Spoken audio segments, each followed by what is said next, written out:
Hello everyone, Mark Hicks here with the GXP Podcast, bringing you guys another unboxing of the limited edition Gwent set from The Witcher 3 The Wild Hunt, which this actually was really limited to people that pre-ordered the expansion. It was actually the season pass. You could get this for a discounted price through, I'm trying to think what the website was. I think it was jinx.com that was selling it. But really cool. I actually bought this, was a huge fan of Gwent in the game. If you guys played it, I'm sure you have, so it actually forces you to play it through missions early in the game.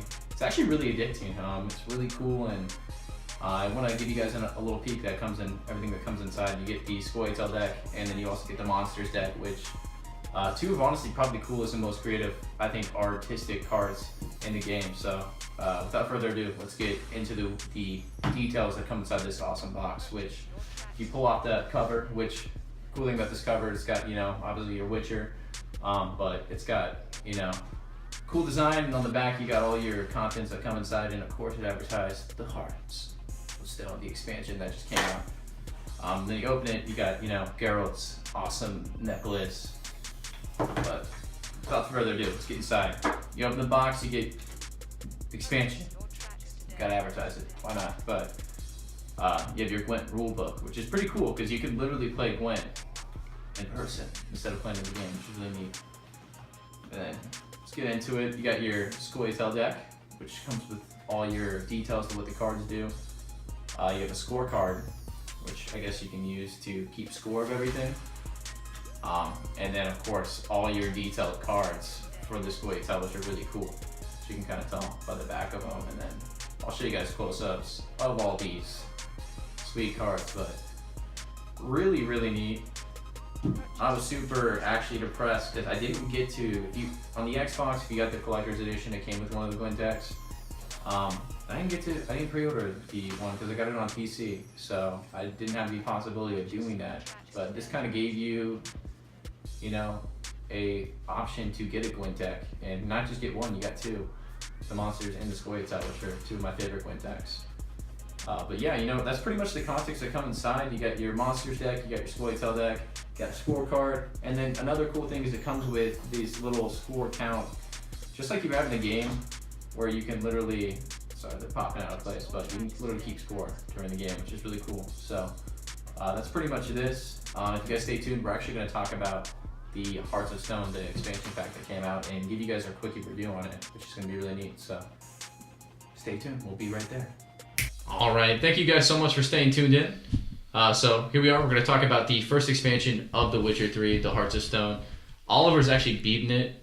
I haven't got to it yet, which is kind of disappointing because I love The Witcher. It was actually one of my favorite games, probably came out this year, so probably this year. Honestly, I hope it gets some recognition at E3 this year. Is it Game of the Year for you so far? Yeah, I actually think it probably is Game of the Year for me. Fallout comes out though, so we'll see if it can. And you still haven't played Metal Gear Solid 5 yet either? I haven't beat Metal Gear Solid 5, yeah. All right. I haven't really played anything. I've actually just started picking up Halo 5, which is really fun. But without further ado, let's get into just some basic questions. I guess more questions that probably most people have. The Witcher 3 has come out quite a while ago. Came out back in March. Is that right? March? Wow, was it really that long? Yeah, I think so. So it came out at the beginning of the year. We're almost at the end of the year. Unbelievable. Is it worth going back to you? Would you say, as far as a gamer, because The Witcher came out so long ago, most people aren't playing it anymore. Is it worth going back to play The Witcher and get back in the world?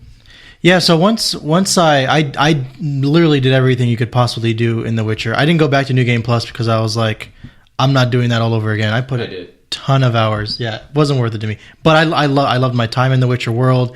I just didn't want to start over from the beginning again. So yeah, I didn't touch it after that. And so once this came out, I immediately got back into it, and I just fell right in love with it, with the world all over again. And if you're a huge fan, if you're like me or even like you, where you did everything in the game and there's really nothing else to do, I recommend this because it's essentially just more Witcher.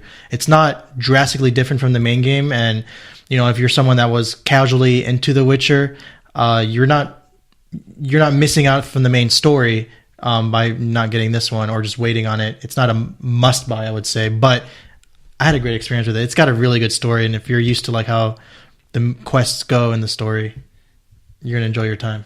Speaking of story, One thing I've been wondering, I'm sure a lot of you guys are wondering, well, without getting really any spoilers, where does this story take place in the expansion? Is it, after everything happens at the end of the game? Is it kind of in the middle? Is it a unique story?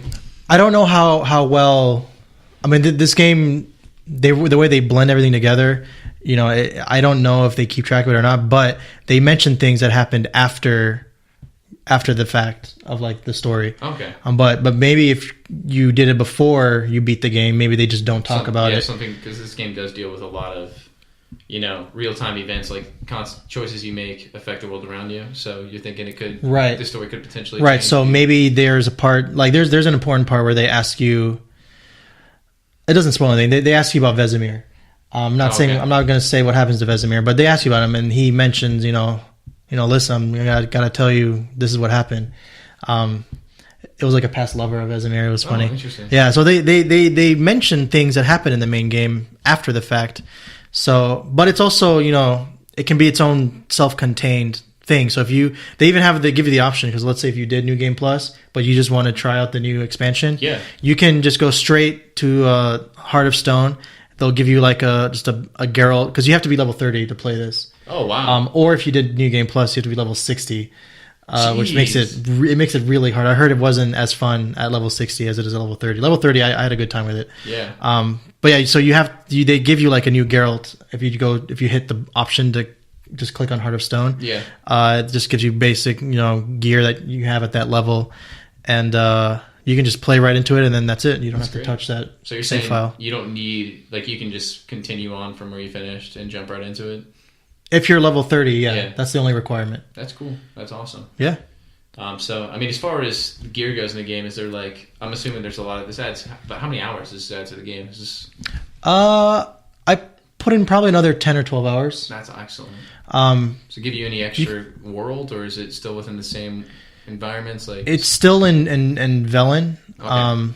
But it's in the northern area. So like the northern area in general was there wasn't much there. Yeah. There was like the herbalist, there were a couple of ruins.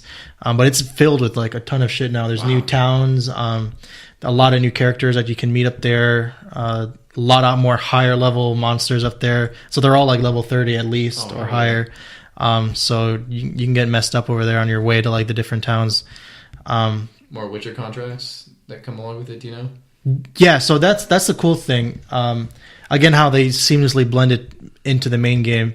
The way it starts out is you go into I don't know if you remember. I forget the name of the town, but I remember the inn that it's called. It's called the Seven Cats Inn, and if you walk around, there's actually 7 cats like laying around. No way. Yeah. But there's the board there at the Seven Cats Inn, and you just pick it up like a regular Witcher contract. That's sweet. And that's how it starts out, and then it turns out into this. Like how the other main quests start. Yeah. Into this big whole thing where he just gets dragged into shit that he doesn't want to get into. But it's cool. It's a good time. That's awesome. Yeah, I mean, essentially, I'm excited. And I'm going to get into it. I'm actually going to play through it because, like I said, I think this was probably my game of the year so far. A lot's we'll tell because Fallout comes out here in actually 3 days from now. 2 days, sorry. But yeah, I'm excited to mess around with Fallout and put some hours into that. But this is a game I've played through twice. Almost done with my second playthrough. Haven't got into the expansion yet. I totally will. I haven't even jumped back into my second playthrough in probably 2 months now. So I'm excited to give it another run, and hopefully maybe we'll talk about it in our next GXP podcast in more detail about details and spoilers to the game. But I hope you guys enjoyed this. It was just kind of a little quick review. I mean, hands down, you recommend it. It sounds like it's worth going back into. Yeah, if you like the main game of The Witcher, definitely go back and get it. You'll do things that you don't normally do in the main game, so you'll get new experiences. Any new love encounters? Oh yeah, this is The Witcher. There's a new bae in here, and another sex scene. So. For all you people, you perverts out there, come on, Geralt's a man whore. Like you gotta. Yeah. And obviously, if you're still doing the main quest, it doesn't affect, the main love interest is in the main game. So feel free to bang. It's a bang-free safe zone here. Yeah. But yeah, anyway, thanks so much you guys for watching and supporting us. If you like this video, give it a thumbs up. If you want to see more unboxings, more reviews on things, definitely subscribe for more. And leave us a comment below if you guys are interested, if you guys like this, any suggestions, or anything else you guys recommend, definitely leave a comment below and let us know. We'll comment back. We appreciate you guys, and you guys take care. Peace out.